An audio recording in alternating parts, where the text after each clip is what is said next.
Hello students, আজ আমরা school test পেপারের 4 নম্বর যে স্কুলটা আছে 247 পাতায়, ঠিক আছে, সেই 4 নম্বর স্কুলটা শুরু করতে চলেছি।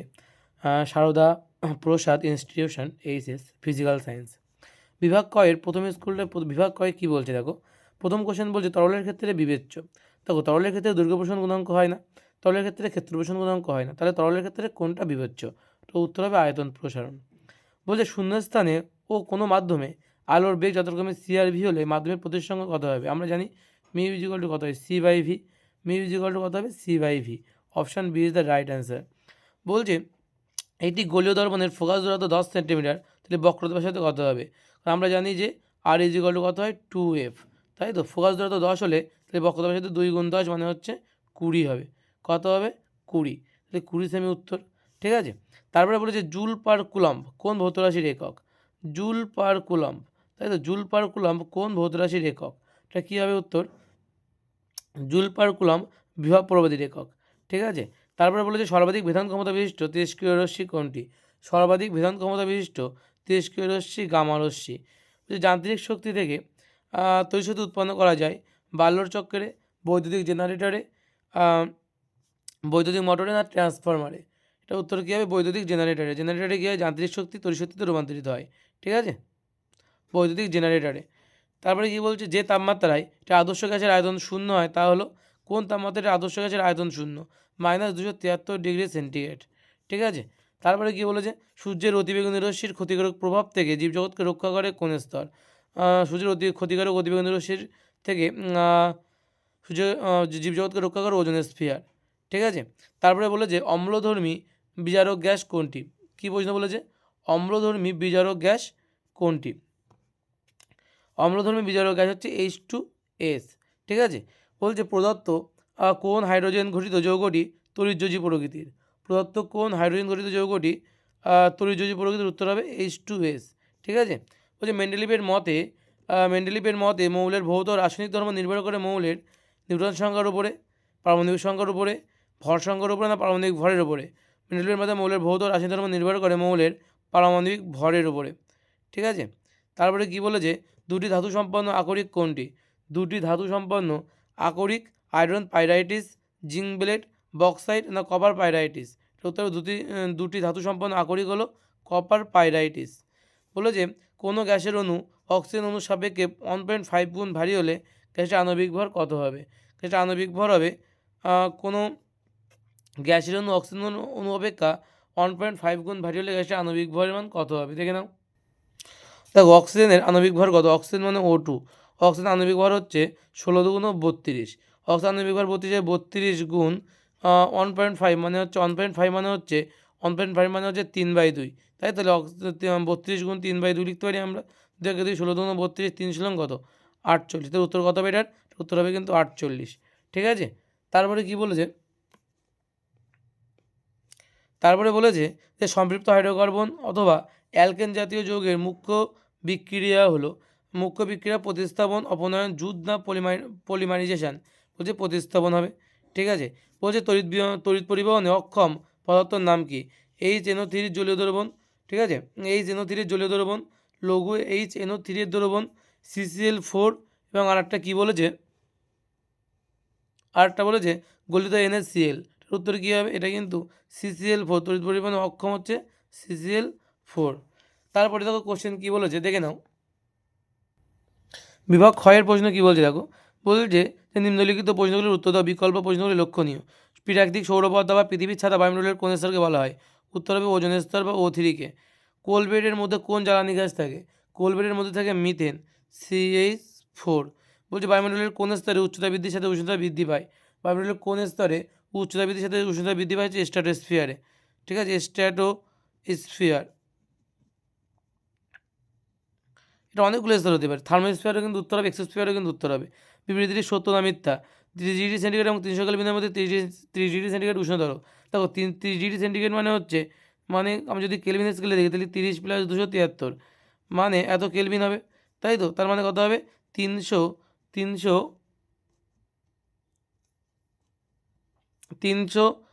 কেলভিন। 303 কেলভিন হচ্ছে, তার মানে 30 ডিগ্রি মানে 303 কেলভিন, আর 300 কেলভিন বলেছে, তার মানে 30 ডিগ্রি কিন্তু উষ্ণতর, অর্থাৎ এটা কিন্তু সত্য হবে, এটা কী হবে?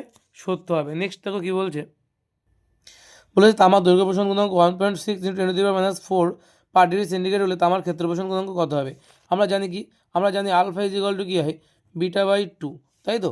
আমাদের দৈর্ঘ্য প্রসারণ গুণাঙ্ক বলে দিয়েছে, তাহলে বিটার মান যদি বের করি তাহলে বিটার মানে তো 2 × আলফা, মান বসালে 2 × আলফা মানে কত 1.6 × 10⁻⁴ পার ডিগ্রি সেন্টিগ্রেড, মানে 1.6 দ্বিগুণ করলে কত হবে 3.2 × 10⁻⁴ পার ডিগ্রি সেন্টিগ্রেড, এত কিন্তু হবে। ঠিক আছে, তারপরে কথা বলেছে দেখো, বলেছে বায়ুর সাপেক্ষে কাচের প্রতিসংখ্যা 3/2 হলে কাচের সাপেক্ষে বায়ুর প্রতিসংখ্যা এটা উল্টে যাবে, 2/3 হবে। ঠিক আছে, 2/3 হবে। আলোর কোন ধর্মের জন্য দিনের বেলায় আকাশ নীল দেখায়? আলোর বিক্ষেপণের জন্য। কী উত্তর হবে? বিক্ষেপণ। বিক্ষেপণের জন্য কিন্তু আকাশকে নীল দেখায়। এটি সমান্তরাল কাচফলকের ফোকাস দূরত্ব কত? সমান্তরাল কাচফলকের ফোকাস দূরত্ব হচ্ছে অসীম। সমান্তরাল কাচফলকের ফোকাস দূরত্ব কিন্তু অসীম হয়। 2 কুলম্ব আধানকে 3 ভোল্ট বিভব প্রভেদের মধ্যে দিয়ে নিয়ে যেতে কত কার্য করতে হবে? ঠিক আছে, দেখে নাও একটু উত্তর কী হবে। আমরা জানি ডব্লিউ ইজ ইকুয়াল টু কী হয়, ভি ইন্টু কিউ, তাই তো? আমরা জানি W is equal to V into Q. V মানে কত? ভি মানে বলছে 3 ভোল্ট, আর হচ্ছে কুলম্ব বলে 2, 3 গুণ কত, তাহলে 6 জুল কিন্তু অ্যান্সার। উত্তর কত হবে তাহলে? 6 জুল। ঠিক আছে, উত্তর কত হবে তাহলে? 6 জুল। যে ফিউজ তারকে মূল বর্তনীর সঙ্গে কোন সমবায়ে যুক্ত করা হয়? উত্তর হবে শ্রেণী সমবায়ে যুক্ত করা হয় কিন্তু। ঠিক আছে, আদর্শ গ্যাসের অণুগুলির মধ্যে আকর্ষণ বল কত? আদর্শ গ্যাসের অণুগুলির মধ্যে কোনো আকর্ষণ বল থাকার কথা নয়। ঠিক আছে, শূন্য হয়। কোন নিষ্ক্রিয় গ্যাসের তেজস্ক্রিয় ধর্ম আছে? কোন নিষ্ক্রিয় গ্যাসের তেজস্ক্রিয় ধর্ম আছে? এটা হচ্ছে রেডন, Rn, রেডন। পারমাণবিক চুল্লিতে কোন ধরনের নিউক্লিয় বিক্রিয়ার সাহায্যে পারমাণবিক চুল্লিতে কোন ধরনের নিউক্লিয় বিক্রিয়ার সাহায্যে উৎপাদিত হয়? শক্তি উৎপাদিত হয়। এটা কী হবে? এটা হচ্ছে নিউক্লিয় বিভাজন। পারমাণবিক চুল্লিতে কী ঘটে? নিউক্লিয় বিভাজন। নিউক্লিয় বিভাজন। নিউক্লিয় বিভাজন। তারপরে কী বলে দেখো, বামের স্তম্ভের সঙ্গে ডানের স্তম্ভ মেলাতে হবে। কী বলেছে? বলে চতুর্থ পর্যায়ের প্রথম মৌল কোনটি? এর মধ্যে কোনটা হবে? বলছে প্রকৃতিতে মুক্ত অবস্থায় পাওয়া যায় এর মধ্যে 4টির মধ্যে একটা বিরল মৃত্তিকা মৌল আর গ্যালভানাইজেশন পদ্ধতির দ্বারা ব্যবহৃত ধাতু। তো গ্যালভানাইজেশন পদ্ধতির দ্বারা ব্যবহৃত ধাতু হচ্ছে জিঙ্ক। তাহলে 2.11.4 হবে এইটা। তারপর হচ্ছে বিরল মৃত্তিকা ধাতু কোনটি? এর মধ্যে বিরল মৃত্তিকা ধাতু হচ্ছে যা খুব একটা পাওয়া যায় না, সেটা হচ্ছে বিরল মৃত্তিকা মৌল হচ্ছে Lu, 2.11.3। তারপর যে প্রকৃত মুক্ত অবস্থায় পাওয়া যায় কোনটি? পটাশিয়াম নাকি সোনা? প্রকৃত মুক্ত অবস্থায় পাওয়া যায় Au, 2.11.2। আর এখানে বলছে চতুর্থ পর্যায়ের প্রথম মৌল পটাশিয়াম, 2.11.1।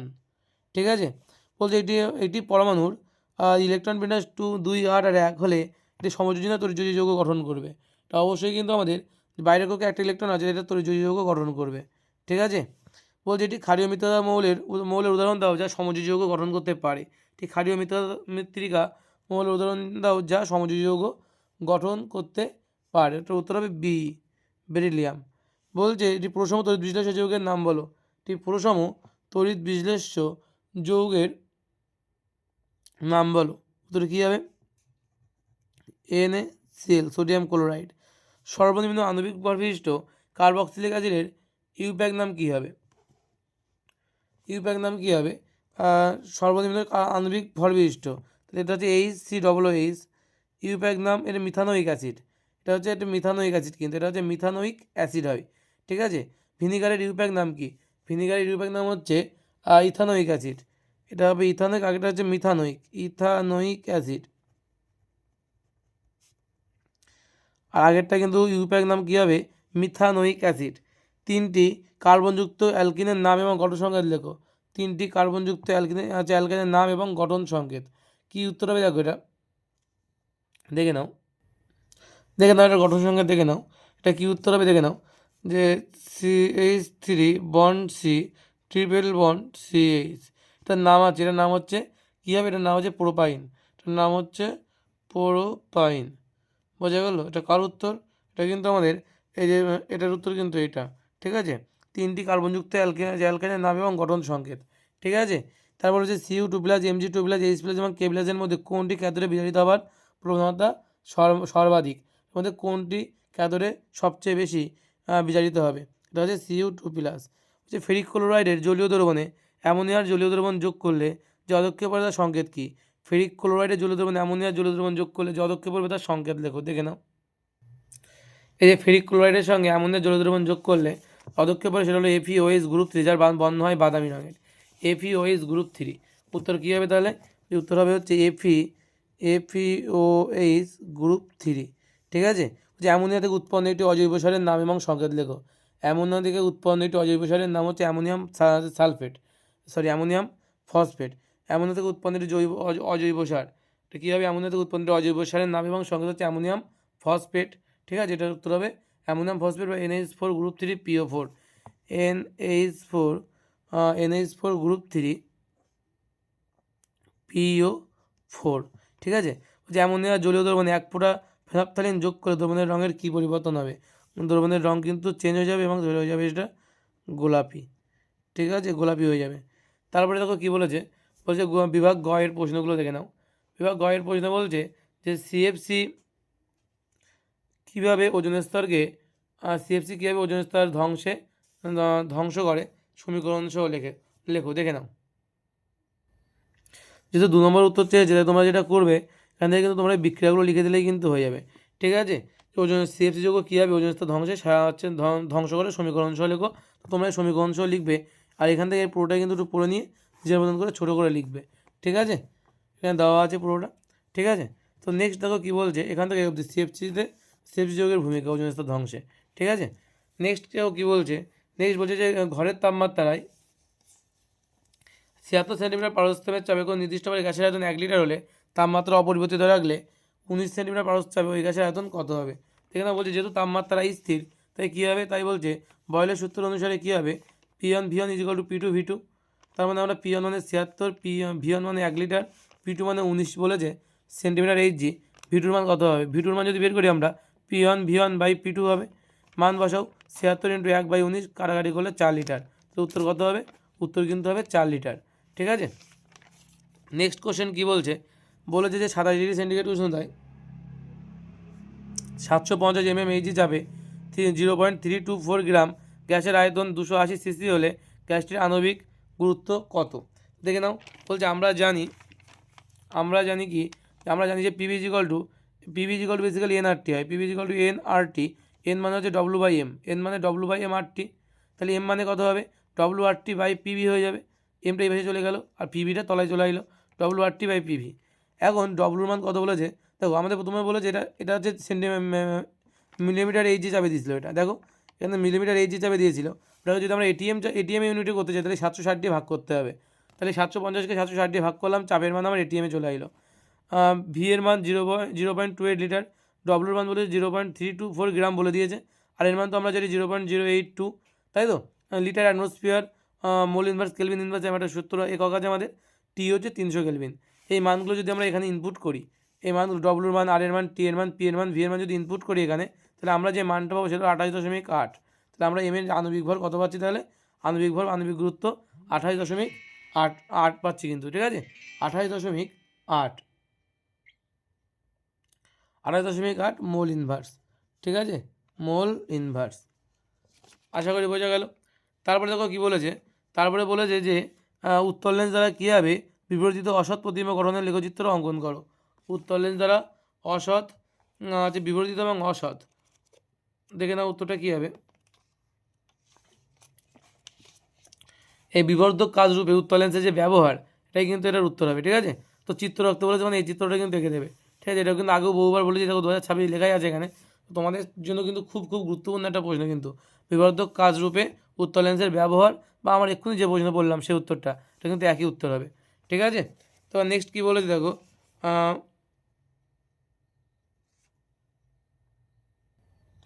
তারপরে কোশ্চেন কী বলেছে যে লেন্সের আলোক কেন্দ্র বলতে কী বোঝো? কী বলেছে লেন্সের আলোক কেন্দ্র বলতে কী বোঝো? দেখে নাও লেন্সের আলোক কেন্দ্র কী বলছে। বলছে যে আলোক কেন্দ্র হলো লেন্সের অভ্যন্তরে এমন একটা নির্দিষ্ট বিন্দু, যে বিন্দুর মধ্য দিয়ে আলোক রশ্মি গেলে রশ্মির কোনো চ্যুতি হয় না। অর্থাৎ লেন্সে কোনো রশ্মি আপাতিত হলে প্রতিসরণের পর আলোক কেন্দ্রের মধ্য দিয়ে গেলে দ্বিতীয় তলে নির্গত রশ্মি আপাতিত রশ্মির সমান্তরালভাবে নির্গত হয়। এটুকু লিখলেই কিন্তু হবে লেন্সের আলোক কেন্দ্র কাকে বলা হয়। তারপর নেক্সট কোশ্চেন কী বলছে দেখো, বলছে যে চৌম্বক ক্ষেত্রের অবস্থিত এটি তড়িৎবাহী পরিবাহীর গতির অভিমুখ নির্ণয়ের সংশ্লিষ্ট নিয়মটি লেখো। অ্যাকচুয়ালি এটা কিন্তু ফ্লেমিংয়ের বামস্ত নিয়ম জানতে চাইছে, ঠিক আছে। এখানে জানতে চাইছে অ্যাকচুয়ালি ফ্লেমিংয়ের বামস্ত নিয়ম, ঠিক আছে। তো এটা দেখে নাও ফ্লেমিংয়ের বামস্ত নিয়ম। বলছে বামহস্তের বৃদ্ধাঙ্গুলি মধ্যম এবং তর্জনীকে পরস্পরের সঙ্গে সমকোণে রেখে প্রসারিত করলে যদি তর্জনী চৌম্বক ক্ষেত্রের দিক মধ্যমা তড়িৎ প্রবাহের দিক নির্দেশ করে, তবে বৃদ্ধাঙ্গুলি পরিবাহীর গতির অভিমুখ নির্দেশ করবে। এটাও কিন্তু তোমাদের 2026 সালের জন্য খুব খুব গুরুত্বপূর্ণ একটা প্রশ্ন, ঠিক আছে। এটা আগে বহুবার পেয়েছি বলেই কিন্তু 3টে তারা মেরে 2026 সাল লিখে রাখা আছে। এখানে কিন্তু এই চিত্রটা তোমরা ভালো করে দেখবে, ঠিক আছে। এই চিত্রটা কিন্তু এখানে লিখবে আর এটা আঁকবে, ঠিক আছে। হাতের ছবি আঁকা দরকার নেই, তলার এই পার্টটা, ঠিক আছে। নেক্সট কী বলছে, নেক্সট বলছে যে আয়নীয় এবং সমযোজী বন্ধনের মধ্যে কোনটি বেশি আচ্ছা তার আগে আছে জল বা H2O তড়িৎযোজী না সমযোজী যৌগ তা লেখো। তো জল কী বলছে দেখো উত্তরটা, বলছে জল কঠিন অবস্থাতেও বা বরফ অবস্থাতে, কঠিন অবস্থা মানে বরফে একটি সমযোজী যৌগ, কারণ জলের অণুতে H2 এবং O2 পরমাণু ইলেকট্রন জোড় শেয়ার বা ভাগ করে লিখে দিও, শেয়ার করে না লিখে ভাগ করে লিখো। ভাগ করে কী করে তারা সমযোজী বন্ধন তৈরি করে। কঠিন অবস্থায় বা কঠিন অবস্থা মানে সেটা বরফ, জলের অণুগুলি H2 বন্ধনের মাধ্যমে পরস্পরের সাথে যুক্ত হয়ে স্ফটিক তৈরি করে, কিন্তু মূল অণুর গঠন সমযোজীই থাকে, এটি আয়ন দিয়ে গঠিত নয়, ঠিক আছে। এটা কিন্তু উত্তরটা লিখে দেবে। তারপরে দেখো কী বলেছে প্রশ্ন, তারপরে বলেছে যে আয়নীয় ও সমযোজী বন্ধনের মধ্যে কোনটি বেশি সুস্থিত এবং কেন। আয়নীয় এবং সমযোজী বন্ধনের মধ্যে কোনটি বেশি সুস্থিত এবং কেন, দেখে নাও এটার উত্তর। বলছে সাধারণত আয়নীয় বন্ধন বেশি সুস্থিত হয়, ঠিক আছে, ধরা হয়, কারণ আয়নীয় যৌগে বিপরীত আধান যুক্ত আয়নগুলির মধ্যে শক্তিশালী স্থির তড়িৎ আকর্ষণ বল কাজ করে, যা ভাঙতে প্রচুর শক্তির প্রয়োজন হয়। অন্যদিকে সমযোজী অণুগুলির মধ্যে দুর্বল ভ্যান ডার ওয়ালস বল কাজ করে, ঠিক আছে। তাই আয়নীয় বন্ধন কিন্তু বেশি সুস্থিত ধরা হয়, ঠিক আছে। তারপরের কোশ্চেন কী বলেছে যে HCl একটি সমযোজী যৌগ হলেও এর জলীয় দ্রবণ তীব্র তড়িৎ বিশ্লেষের মতো আচরণ করে কেন।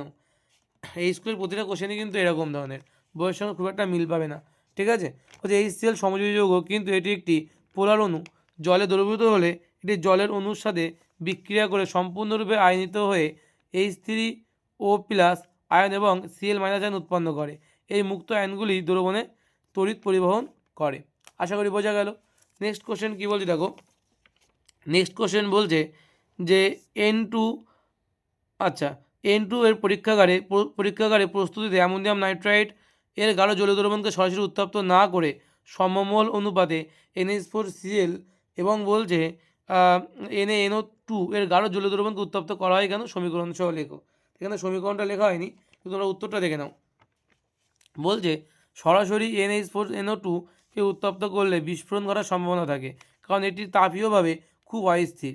তাই পরীক্ষাগারে NaNO3 এবং NH4Cl এর মিশ্রণ ব্যবহার করা হয়, ঠিক আছে, যাতে বিক্রিয়া ধীরে ধীরে এবং নিরাপদে ঘটে। তো এটাই কিন্তু মেন কারণ, আশা করি বুঝতে পেরেছো। তারপরে দেখো পরের কোশ্চেনটা কী বলেছে, স্পর্শ পদ্ধতিতে H2SO4 প্রস্তুতির সময় SO2 এবং O2 মানে বায়ু এর মিশ্রণকে ধূলিকণামুক্ত করা হয় কেন, দেখে নাও। কারণ ধূলিকণামুক্ত করা হয় কারণ ধূলিকণা বা আর্সেনিক অক্সাইড, ঠিক আছে, অনুঘটক হিসাবে ব্যবহৃত প্ল্যাটিনাম বা ভ্যানাডিয়াম পেন্ট অক্সাইড অর্থাৎ V2O5 এর কার্যক্ষমতা নষ্ট করে দেয়। কী বললাম তাহলে, ধূলিকণা বা আর্সেনিক অক্সাইড অনুঘটক হিসাবে এসে প্ল্যাটিনাম বা ভ্যানাডিয়াম পেন্ট অক্সাইড PT বা V2O5 এর কার্যক্ষমতা কিন্তু কী করে দেয়, নষ্ট করে দেয়। তাই মিশ্রণটি বিশুদ্ধ এবং ধূলিকণামুক্ত হওয়া প্রয়োজন, যাতে কী করতে কার্যক্ষমতা নষ্ট করতে না পারে। তারপরের কোশ্চেন কী বলেছে, তারপরের কোশ্চেন বলেছে যে অ্যালুমিনিয়াম বা Al-কে আত্মরক্ষার সক্ষম ধাতু বলা হয় কেন, দেখে নাও। এর উত্তর বলছে অ্যালুমিনিয়াম বায়ুর অক্সিজেনের সঙ্গে সংস্পর্শে এলে এর উপর অ্যালুমিনিয়াম অক্সাইডের Al2O3 এটি পাতলায় শক্ত এবং অভেদ্য আস্তরণ পড়ে, ঠিক আছে। বলছে এই আস্তরণটি ভিতরের বায়ুকে জলীয় বাষ্প বা অক্সিজেনের হাত থেকে রক্ষা করে এবং ধাতুটির ক্ষয় রোধ করে, তাই একে আত্মরক্ষার সক্ষম ধাতু বলা হয়, ঠিক আছে। আত্মরক্ষার সক্ষম ধাতু, তারপর লেখা নেই, সক্ষমের পরে লেখা নেই, জায়গা নেই বলে, এটা সক্ষম ধাতু বলা হয়, লিখে নেবে, ঠিক আছে, বলে স্ক্রিনশট দিয়ে রাখতে পারো। তারপর নেক্সট কোশ্চেন কী বলছে, CO2কে জৈব যৌগ বলা যায় কি, যুক্তি দাও। CO2কে জৈব যৌগ বলা যায় না, ঠিক আছে। কি বলছে, CO2কে জৈব যৌগ বলা যায় না, কারণ বা ব্যাখ্যাটা বলছে এইভাবে যে জৈব যৌগ হতে গেলে তাদের ক্যাটিনেশন ধর্ম, সমবায়বতা এবং কার্বন হাইড্রোজেন বন্ধন থাকা সাধারণত আবশ্যক, থাকতে হয় এটা। CO2তে কার্বন থাকলেও এটি অজৈব কার্বনেট বা অক্সাইড হিসেবে আচরণ করে এবং জৈব যৌগের বৈশিষ্ট্যগুলি প্রদর্শন করে না। এই জন্য কিন্তু CO2কে জৈব যৌগ বলা যাবে না। CO2 কিন্তু জৈব যৌগ নয়, ঠিক আছে। তারপরে দেখো কী বলেছে, তারপর বলেছে সোডিয়াম বাইকার্বনেট ব্যবহার করে ইথানল এবং অ্যাসিটিক অ্যাসিডের মধ্যে কীভাবে পার্থক্য করবে, ঠিক আছে। দেখে নাও উত্তরটা। বলছে দুটি টেস্ট টিউবে নমুনা নিয়ে প্রতিটিতে যদি আমরা NaHCO3 অর্থাৎ সোডিয়াম বাইকার্বনেট দ্রবণ যোগ করি তাহলে কী হবে। 1 নম্বর বলছে যে টেস্ট টিউব থেকে বুদবুদ আকারে CO2 গ্যাস নির্গত হবে সেটি অ্যাসিটিক অ্যাসিড নিঃসন্দেহে, ঠিক আছে। বিক্রিয়াটা কি, CH3COOH বিক্রিয়া করছে NaHCO3 সঙ্গে, বিক্রিয়া করে তৈরি করছে NH3COONA, আর একটা কি H2O আর CO2 কার্বন ডাইঅক্সাইড। আর 2 নম্বর কী বলেছে, 2 নম্বর বলছে ইথানল NaHCO3 এর সাথে বিক্রিয়া করে না, তাই কোনো গ্যাস নির্গত হবে না, ঠিক আছে। কি বলছে, ইথানল NaHCO3 এর সাথে বিক্রিয়া করে না, তাই কোনো গ্যাস নির্গত হবে না, ঠিক আছে। বোঝা গেল আশা করি। এই ছিল আমাদের বিভাগ গ এর প্রশ্ন। এবার আমরা দেখব বিভাগ ঘ এর প্রশ্ন। চলো দেখা যাক। বিভাগ ঘ এর প্রথম প্রশ্ন কি বলছে, বলছে গ্যাসের অণুগুলির গতিশীলতার পক্ষে একটি যুক্তি দাও।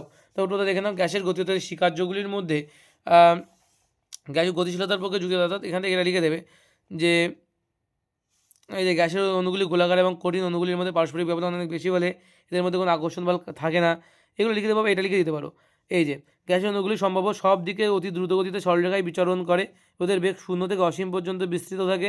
বিচরণের সময় গ্যাসের অণুগুলি পরস্পরের সঙ্গে গ্যাস আধারের পাত্রের গাত্রে ধাক্কা খায় বা আঘাত করে।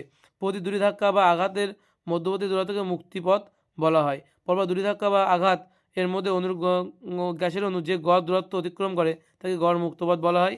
বলছে যে সময় ধরে আঘাত ঘটে তাকে মুক্তপথ অতিক্রম করার সময়ের সাথে তা নগণ্য হয়, ঠিক আছে। এইটুকু লিখে দিলে কিন্তু হয়ে যাবে, ঠিক আছে। এইটুকু লিখে দিলেই কিন্তু এটার উত্তর হয়ে যাবে। তারপরে তাকে একই সঙ্গে বলেছে যে বয়েল এবং চার্লসের সূত্র দুটি সম্মিলিত রূপটি গাণিতিক রূপটি প্রতিষ্ঠা করো, প্রতিষ্ঠা করতে বলেছে। অর্থাৎ আমরা P1 by T1 is equal two P2 by T2 এই সমীকরণটা কিন্তু আমাদের এখানে প্রমাণ করতে দিয়েছে। কি বললাম, P1 by T1 is equal two P2 by T2 এই সমীকরণটা কিন্তু প্রমাণ করতে দিয়েছে। দেখে নাও এই যে কীভাবে করবে দেখো, যে বয়লার চার্লসের সূত্রের সমন্বয় লেখা আছে। এখান থেকে শুরু করবে, এখান থেকে বয়লের সূত্রটা লিখবে, ঠিক আছে। তারপরে বয়লের সূত্রে PV প্রপোর্শনাল 1/P যখন T স্থির থাকে। আর কি লিখবে, চার্লসের সূত্রটা লিখবে। সেখানে বলছে V প্রপোর্শনাল T হয় যখন চাপ স্থির থাকে। এখন এই দুটোকে একসঙ্গে করলে কী হবে, যে V প্রপোর্শনাল T/P, তা V ইজিক্যাল টু KT/P। তাহলে আমরা বলতে পারি PV ইজিক্যাল টু KT বলতে পারি আমরা, বা PV/T ইজিক্যাল টু কিন্তু K বলতে পারি। তাহলে এটাই কিন্তু আমাদের গাণিতিক রূপ, এটা প্রতিষ্ঠা এই পর্যন্ত লিখলেই হবে।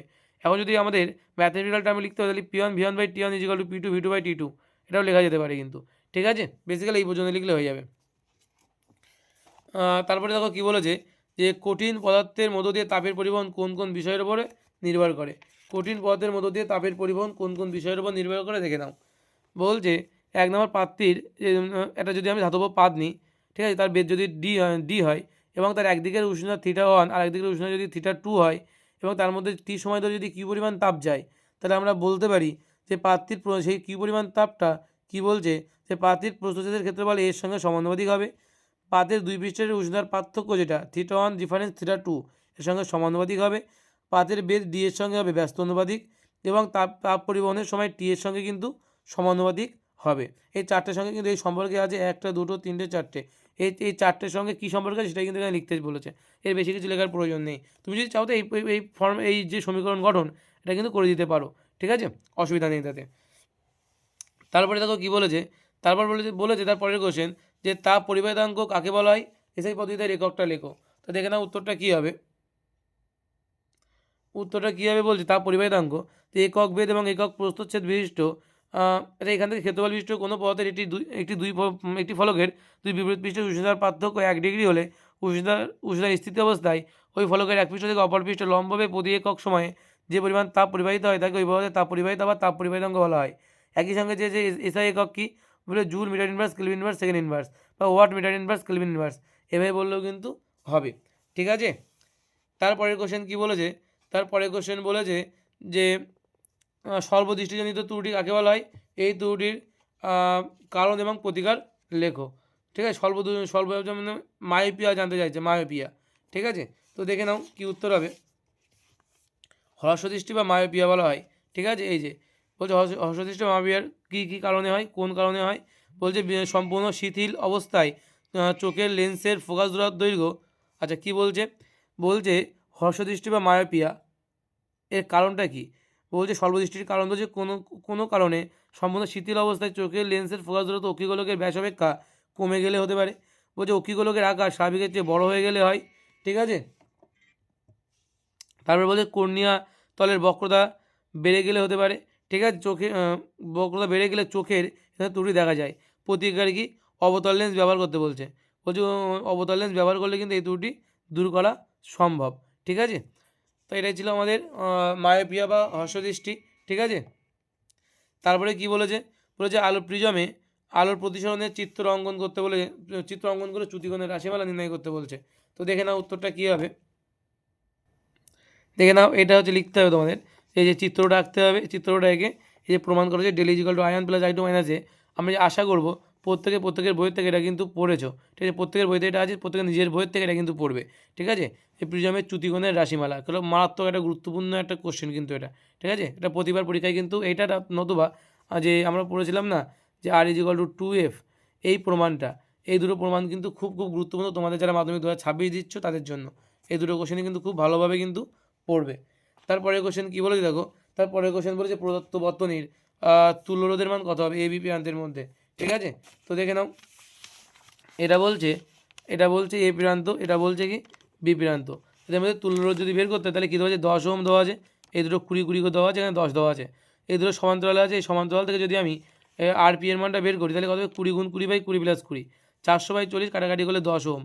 তাহলে এখানে 10 ওহম আছে, তাহলে চিত্রটা সিম্পলিফাই করলে কী চিত্র হবে, একটা রোধ, দুটো রোধ, তিনটে রোধ, এটাও 10, এটাও 10, এটাও 10, দেখো শ্রেণী সমবায় আছে, তিনটে যোগ হয়ে যাচ্ছে, মানে 30 ওহম কিন্তু আমার অ্যান্সার হবে।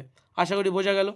তারপরে দেখো নেক্সট কোশ্চেন কী বলছে, যে তড়িৎবাহী পরিবাহীতে উৎপন্ন তাপের জুলের সূত্রটা লিখতে বলছে। জুলের সূত্র দেখে নাও, জুলের সূত্রটা কী হবে, গতকাল যে স্কুলটা করেছিলাম সেখানেও কিন্তু জুলের সূত্র ছিল। ঠিক আছে, গতকাল যে স্কুলটা করেছিলাম সেখানেও জুলের সূত্র ছিল, আজকে আবার আছে। এই ধরে 3 দিন করলাম, 3টে স্কুলে কিন্তু জুলের সূত্র পেয়েছি। সেরকম খুব গুরুত্বপূর্ণ একটা প্রশ্ন, দেখে নাও। তা বলতে এই যে জুলের সূত্র 1 নম্বর, পরিবাহী রোধ আজ এবং সময়ের সঙ্গে কীভাবে যদি এগুলো অপরিবর্তিত থাকে তাহলে এই হচ্ছে প্রমাণ, অর্থাৎ আয়ের সঙ্গে কিন্তু আয়ের স্কোয়ারের সঙ্গে কিন্তু সমানুপাত থাকবে। তারপর বলেছে কি, তারপর 2 নম্বরে বলেছে আই এবং টি যদি অপরিবর্তিত হয় তাহলে এইচ প্রপোর্শনাল আর হবে। তারপরে বলেছে যদি আর এবং আই ধ্রুবক থাকে তাহলে এইচ প্রপোর্শনাল কিন্তু টি হবে। ঠিক আছে, এটা মাথায় রাখবে। তাহলে এই 3টে সূত্র থেকে কিন্তু জুলের সূত্র তৈরি হয়েছে এইচ প্রপোর্শনাল আই স্কোয়ার আর টি। ঠিক আছে, তারপর নেক্সট কোশ্চেন কী বলছে, একটি বাড়িতে 10টি 40 ওয়াট বাল্ব, 5টি 80 ওয়াটের পাখা এবং একটি 80 ওয়াটের টিভি দৈনিক 6 ঘন্টা করে চলে, 30 দিনে কত কি, তারপর কী জানতে চাইছে দেখো, যে 30 দিনে দিনের একটি ওই মাসে 30 দিনের একটি মাসে ওই বাড়িতে তড়িৎশক্তি ব্যয় বোর্ড এককে নির্ণয় করো, প্রতি ইউনিট 5 টাকা হিসাবে ওই মাসে বাড়ির খরচ কত পড়বে।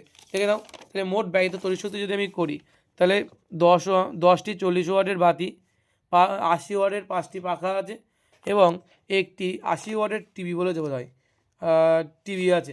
ঠিক আছে, দৈনিক 6 ঘন্টা করে চলে, 30 দিনের বের করছি, সবটা গুণ করে দিলাম। এগুলো যোগ আকারে গুণ আর যোগ একসঙ্গে হয়েছে, এটা গুণ হবে, এই দুটো আলাদার সঙ্গে গুণ হবে। গুণ টুন করলে এখানে আমরা মান পাবো, এটা ওয়াট ঘন্টায় মান আসবে। তো ওয়াট ঘন্টা থেকে আমাদের যদি কিলোওয়াট ঘন্টা করতে হয় তাহলে 1000 দিয়ে ভাগ করতে হয়। 1000 দিয়ে ভাগ করে আমরা যেটা পাচ্ছি 158.4 বোট ইউনিট পেলাম। এবার 1 বোট ইউনিট মানে কত টাকা বলেছে, 5 টাকা। তাহলে এর সঙ্গে যদি আমরা 5 গুণ করে দিই, এই যে মোট খরচ কত হবে, তাহলে এর সঙ্গে যদি 5 গুণ করে দিই তাহলে আমাদের 792 টাকা কিন্তু খরচ হবে। ঠিক আছে, 792 টাকা কিন্তু আমাদের খরচ হবে। তারপর নেক্সট কোশ্চেন কী বলেছে দেখো, বলেছে এটি 23 কিলো পরমাণু এক্স এর ভর সংখ্যা 235 এবং পারমাণবিক সংখ্যা 92, এর নিউক্লিয়াস থেকে একটি আলফা এবং 2টি বিটা কণা নির্গত হলো, ওয়াই মৌল গঠিত হলো, ওয়াইয়ের ভর সংখ্যা এবং পারমাণবিক সংখ্যা নির্ণয় করো, দেখাও যে অন্তিম নিউক্লিয়াসটি প্রথমটির আইসোটোপ। তো কী হবে দেখে নাও, তো উত্তরটা দেখে নাও কী বলছে, এক্স কী আছে 235 92, তাই তো, ভর সংখ্যা 235 আর বলেছে পারমাণবিক সংখ্যা 92। তাহলে যে একটি আলফা কণা নির্গত হলে কী হয়, ভর সংখ্যা 4 কমে যাবে আর প্রোটন সংখ্যা 2 কমে যাবে। ভালো করে বুঝবে, ভর সংখ্যা কত কমবে, 4, আর প্রোটন সংখ্যা 2 কমবে। এখন হচ্ছে এটা গেল হচ্ছে একটা আলফা কণা নির্গত হলো, আর বলেছে দুটো বিটা কণা নির্গত হচ্ছে, আর দুটো বিটা কণা নির্গত হলে ভর সংখ্যার কোনো রকম পরিবর্তন হবে না, তার কারণ বিটাতে কিন্তু ভর সংখ্যার কোনো পরিবর্তন হয় না। আর বলছে কিন্তু প্রোটন সংখ্যা কিন্তু দুটো বিটার জন্য দুই বাড়বে, দুই কিন্তু যোগ হয়ে যাবে, ঠিক আছে। সুতরাং আলটিমেটলি আমরা কত পাবো তাহলে? আলটিমেটলি আমরা যেটা পাবো, দেখো ভর সংখ্যা তো 4 কমছে, 235 থেকে 4 বাদ দিলে 231 হয়, এবং যেটা যে যৌগটা পাবো তার নাম ওয়াই বলেছে, এবং তার প্রোটন সংখ্যা কত হবে? দেখো 92, এখানে 2 কমে যাওয়ার কথা ছিল, আর দুটো বিটার জন্য আবার 2 বাড়ছে, ফলে আলটিমেটলি কিন্তু কম বেশি কিছু হবে না, 92 ছিল 92 কিন্তু থাকবে। তাই এখন এখানে এটা গেলো প্রথমটির উত্তর, ঠিক আছে। এবার দ্বিতীয় একই সঙ্গে কী প্রশ্ন বলেছে যে দেখাও যে অন্তিম নিউক্লিয়াসটি প্রথমটির আইসোটোপ। অন্তিম নিউক্লিয়াস মানে এইটা কিন্তু যে প্রথমটার যে আইসোটোপ সেটা বলছে। আইসোটোপের সংখ্যা কি বলছে? এক্স এবং ওয়াই উভয়েরই পারমাণবিক সংখ্যা কিন্তু 92, অর্থাৎ পারমাণবিক সংখ্যা কিন্তু একই থাকছে, কিন্তু ভর সংখ্যা কিন্তু আলাদা, একটা 235 আর একটা কত? একটা 235, একটা হচ্ছে 231। ফলে আমরা দেখতে পাচ্ছি ভর সংখ্যা কিন্তু ভিন্ন হচ্ছে, আলাদা হচ্ছে। তাই বলছি, তাই তারা পরস্পরের কিন্তু আইসোটোপ হবে। বোঝা গেল? তাদের কিন্তু পারমাণবিক সংখ্যা একই, কিন্তু ভর সংখ্যা আলাদা, তারা আইসোটোপ হবে পরস্পর, ঠিক আছে। তারপর নেক্সট কোশ্চেন কী বলছে? নেক্সট কোশ্চেন বলছে যে জিঙ্ক অক্সাইডকে কার্বন সহ উত্তপ্ত করলে ধাতব জিঙ্ক এবং কার্বন মনোক্সাইড উৎপন্ন হয়। 40.685 গ্রাম জিঙ্ক অক্সাইড থেকে 31.785 গ্রাম জিঙ্ক এবং 14.000 গ্রাম কার্বন মনোক্সাইড উৎপন্ন করতে কত গ্রাম কার্বন প্রয়োজন হবে লিখতে হবে, এবং বিক্রিয়াটিতে কত মোল কার্বন মনোক্সাইড উৎপন্ন হয়। সেখানে কার্বন 12, অক্সিজেন 16 বলে দিয়েছে। তো দেখে নাও, বিক্রিয়ার সমীকরণ যদি আমি করি তাহলে কী হবে? বিক্রিয়ার সমীকরণ ZnO + C = Zn + CO। আমরা জানি যে ভরের নিত্যতা সূত্র অনুযায়ী বলতে পারি কি আমরা, যে বিক্রিয়কের মোট ভর আর বিক্রিয়াজাত পদার্থের মোট ভর সমান হয়। তাহলে বিক্রিয়কের মোট ভর কত হচ্ছে? দেখো ZnO এর মান বলে দিয়েছে জিঙ্ক অক্সাইডের 40.685, কার্বনের বলে দেয়নি, কার্বনটা বের করতে বলেছে, তো কার্বন আমি M(C) ধরে নিয়েছি, অর্থাৎ মাস অফ কার্বন, ঠিক আছে। আর সমান সমান উৎপাদিত হচ্ছে বা বিক্রিয়াজাত পদার্থের মোট ভর, জিঙ্কের ভর বলেছে 31.785, আর CO অর্থাৎ কার্বন মনোক্সাইডের ভর বলে 14.000। এখন এই দুটোকে যোগ করলে আমরা পাবো 45.785, তার সঙ্গে বাদ যাবে কোনটায়? প্রথমে যেটা আছে এটা কিন্তু বাদ চলে যাবে, 40.685। এখন যদি এটা বাদ চলে যায় তাহলে আমি এখানে এমসির মান কত পাবো? 5.1 গ্রাম। বোঝা গেল? এখন বলছে সিও এর মোলার ভর, পরের প্রশ্নটা মানে একই সঙ্গে আছে, দ্বিতীয় পার্ট কী বলেছে দেখো, বলছে যে বিক্রিয়াটিতে কত মোল কার্বন মনোক্সাইড উৎপন্ন হবে, বিক্রিয়াটিতে কত মোল কার্বন মনোক্সাইড উৎপন্ন হবে। তো দেখে নাও, বলছে বিক্রিয়াটিতে সিও এর মোলার ভর কত? 12/16। সিও মানে কার্বনের 12 আর অক্সিজেনের 16, 12/16 28 গ্রাম পার মোল। সিও এর ভর কত বলছে? 14 গ্রাম, এখানেই তো বলে দিয়েছে 14 গ্রাম, তাই না? তাহলে 14 হবে। তাহলে এখন মোল সংখ্যা কত হবে? 14/28, কাটাকাটি করলে 1/2 মানে 0.5 মোল। আশা করি বোঝা গেল, ঠিক আছে, 0.5 মোল।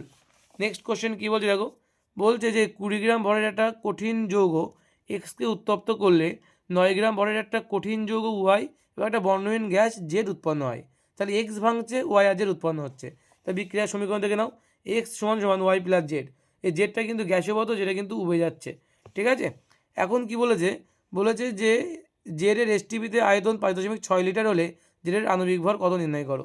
তো দেখে নাও, তো ভরের নিত্যতা সূত্র অনুযায়ী কী বলতে পারি, যে বিক্রিয়ার আগের মোট ভর মানে বিক্রিয়কের মোট ভর আর বিক্রিয়াজাত পদার্থের মোট ভর সমান। তাহলে বিক্রিয়কের আগে বলেছে 20, আর ওয়াইয়ের বলেছে কত জানি নেই, ওয়াইটা বলেছে 9, ওয়াইটা ওই জন্য পরে লিখেছি 9। আর এখানে বলেছে M(Z), জেডের ভর আমার জানা নেই, তাহলে M(Z) হলো মাস অফ জেড। তাহলে মাস অফ জেডের মান কত হবে? 20 থেকে 9 বাদ দিলে 11 হবে। এখন 22.4 লিটারের ভর কত বলছে দেখো, আমরা জানি যে MZ যেটা সেটা 11 গ্রাম পাচ্ছি আমরা। তাহলে আমরা বলতে পারি এখানে কী বলেছে দেখো, যে বলছে জেডের এসটিপিতে আয়তন কত? 5.6 লিটার বলেছে। তাহলে এসটিপিতে আয়তন যদি 5.6 লিটার হয়, তাহলে আমরা 22.4 লিটারের জন্য কত হবে? যার আণবিক ভর 11। তাহলে 11 × 5.6 × 22.4, কাটাকাটি করলে 4 হবে, 4 11 কত? 44। তাহলে উত্তর হবে 44 গ্রাম। 22.4 লিটারের ভর কত হচ্ছে তাহলে? 44 গ্রাম, ঠিক আছে। তারপর নেক্সট কোশ্চেনটাকে কী বলছে, এ বি আর সি শনাক্ত করো, ঠিক আছে, এ বি সি শনাক্ত করো। এখানে বলেছে CH3CH2OH, এখানে বলছে Al2O3 আর 350 ডিগ্রি সেন্টিগ্রেড তাপমাত্রা দিচ্ছে। এখানে একটা কথা বলে দিই, এই কোশ্চেনে কিন্তু গতকালে যে স্কুলটা করেছিলাম সেখানে একটু ভুল হয়ে গিয়েছিল। এখানে আমি বলেছিলাম যে এতে যেটা উৎপন্ন হবে সেটা আমার বলা ছিল, কি উৎপন্ন হবে? H2C+CH2 বলেছিলাম, ঠিক আছে। কি উৎপন্ন হবে? এ মানে উৎপন্ন হবে H2C+CH2 উৎপন্ন হবে। কিন্তু আমার যে ভুলটা হয়েছিল কালকে, আমি বলেছিলাম এটা হয়তো ভুল লেখা আছে, কিন্তু এটা আমি ভুল বলেছিলাম, এটা অ্যাকচুয়ালি জুট বিক্রিয়া, এটা কিন্তু অ্যাকচুয়ালি আছে Al2O3 আর 365 সেন্টিগ্রেড তাপমাত্রা দিলে আমাদের এটা উৎপন্ন হয়। আমি দেখিয়ে দিচ্ছি গতকাল এটা কী ছিল, শুধু 365 সেন্টিগ্রেড তাপমাত্রা লেখা ছিল না, এই যে C2H5OH এর Al2O3 দিলে কিন্তু এই যে C2H2 C2H4 উৎপন্ন হয়। ঠিক আছে, আমি এটা কিন্তু প্রথম কালকে বলেছিলাম Al2O3টা তো ভুল হতে পারে, কিন্তু ভুল না, এটা কিন্তু ঠিকই আছে। ঠিক আছে, তো আজকে যে স্কুলটা করছি আমরা সেখানেও একই কোশ্চেন দিয়েছে, তাই এটা কিন্তু উত্তর ঠিকঠাকই আছে। CH3CH2OH মানে কি, মানে Al2O3 এবং 265 সেন্টিগ্রেড তাপমাত্রা দিলে A1H2C11CH2 পাবো। ঠিক আছে, এবার এর মধ্যে আবার কী দিচ্ছে, Br2 আর CCl4 দিচ্ছে, দিলে বি উৎপন্ন হবে। বি মানে কি হচ্ছে যে অন টু হ্যাঁ Br bond CH2 bond CH2 bond Br, এটা উৎপন্ন হবে। এবং একই সঙ্গে এই এর সঙ্গে H2C CH2 এর সঙ্গে আমরা NiH2 আর 200 ডিগ্রি সেন্টিগ্রেড তাপমাত্রা দিলে আমরা পাবো CH3 বন্ড CH3। ঠিক আছে, তারপরের কোশ্চেনটা কী বলছে দেখো, বলছে উত্তল লেন্সের সাহায্যে কী হবে বস্তুর অসৎ সমশিষ্ট এবং বিপরীত প্রতিবিম্ব গঠিত হয়, তার চিত্রসহ ব্যাখ্যা করো। দেখে নাও উত্তরটা কী হবে, দেখে নাও এটার উত্তরটা। এটা কিন্তু দেওয়া আছে এই উত্তল লেন্সের যে বস্তুর ফোকাস দূরত্ব আমরা যদি বস্তু কোথায় রাখতে হবে, বস্তু আলোককেন্দ্র এবং ফোকাসের মধ্যে যদি আমরা রাখি, আলোককেন্দ্র এবং ফোকাসের মধ্যে যদি রাখা যায় তাহলে দেখা যাবে যে আমাদের এক্ষেত্রে কিন্তু বস্তুর এমন ধরনের প্রতিবিম্ব তৈরি হয়। ঠিক আছে, এবং প্রতিবিম্ব বৈশিষ্ট্য কি, লেন্সের যেদিকে বস্তু থাকে সেই দিকেই বস্তুর পিছনে প্রতিবিম্ব গঠিত হয়। প্রতিবিম্বটি অসৎ সমশিষ্ট এবং বস্তু অপেক্ষা আকারে বড় হয়। ঠিক আছে, এটা বিবর্ধক কাজরূপে ব্যবহার করা হয়। ওই জন্য এই প্রশ্নটা কিন্তু একটু আগে আমরা বলেছিলাম যে কীভাবে উত্তল লেন্সকে বিবর্ধক কাজরূপে ব্যবহার করা হয়, চিত্রসহ এঁকে দেখাও। ঠিক আছে, অনুবীক্ষণ যন্ত্রে কিন্তু এই ধরনের প্রয়োগ করা হয়। এই কোশ্চেনটা কিন্তু রিপিট এসছে। ঠিক আছে, এবং এটা প্রশ্ন নমুনা কোশ্চেন, খুব গুরুত্বপূর্ণ একটা প্রশ্ন কিন্তু এটা, এই চিত্রটা কিন্তু তোমাদের রাখতে হবে। ঠিক আছে, নেক্সট কোশ্চেন কী বলছি দেখো, নেক্সট কোশ্চেন বলছে যে একটি মৌল এর পরমাণু ক্রমাঙ্ক 11। ঠিক আছে, আচ্ছা আগেরটা হচ্ছে রায়মার্টিন বইয়ের 196 পাতা। বলছে একটি মৌল এর পরমাণু ক্রমাঙ্ক 11, অপর মৌল বি এর পরমাণু ক্রমাঙ্ক 9, যে কোনটির আয়নন শক্তি বেশি এবং কোনটি তীব্র চালনধর্মী। দেখে নাও, বলছে কি, বলছে যে প্রথমটার ক্ষেত্রে এ হচ্ছে আমাদের সোডিয়াম হবে, এ মানে 11 বলেছে, 11 তো সোডিয়ামের। আর 9 বলেছে হচ্ছে ফ্লুরিনের হবে, যার পরমাণু ক্রমাঙ্ক 9 হয়। আয়নন শক্তি যদি আমরা দেখি তাহলে বলছে বি হচ্ছে বি মানে যেটা আমাদের নিষ্ক্রিয় মৌল, বি হচ্ছে বি একটি হ্যালোজেন বি একটি হ্যালোজেন মৌল হয়, বি এটি আয়নন শক্তি সর্বাধিক হবে। ঠিক আছে, তারপরে বলছে কি জ্বালনধর্মী, যে বি এটি তীব্র জ্বালনধর্মী পদার্থ। এবং সংকেত কি বলছে, যে 2 নম্বর শ্রেণীর সংকেতটা দেখে নাও, এখানে একটা কোশ্চেন বলেছে যে পঁচিশ সারণীর 2 নম্বর শ্রেণী মানে গ্রুপ 2A এর মৌল এক্স হলে এর ক্লোরাইডের সংকেত কী হবে। ঠিক আছে, তো দেখে নাও, বলছে 2 নম্বর শ্রেণীর মৌল এক্স এর যোজ্যতা তাহলে 2, ক্লোরাইডের সংকেত তাহলে 1। আমরা জানি ক্লোরাইডের সংকেত Cl এর সঙ্গে তো 1 হয়, তাই না, তো সংকেত কত হবে, সংকেতটা কত হবে, সংকেত হবে XCl2, কত হবে XCl, পার কাছে হবে 2, এর পিন্ডি ওর ঘরে যায়, উদুর পিন্ডি উদুর ঘরে আমরা জানি সেই মতো। তারপরে বলেছে নিষ্ক্রিয় মৌলদের আয়নন শক্তি বেশি হয় কেন, প্রথম প্রশ্ন। আর পর্যায় সারণীর পর্যায় বরাবর মৌলদের কক্ষপথের সংখ্যা কীভাবে পরিবর্তিত হয় তাই লেখো।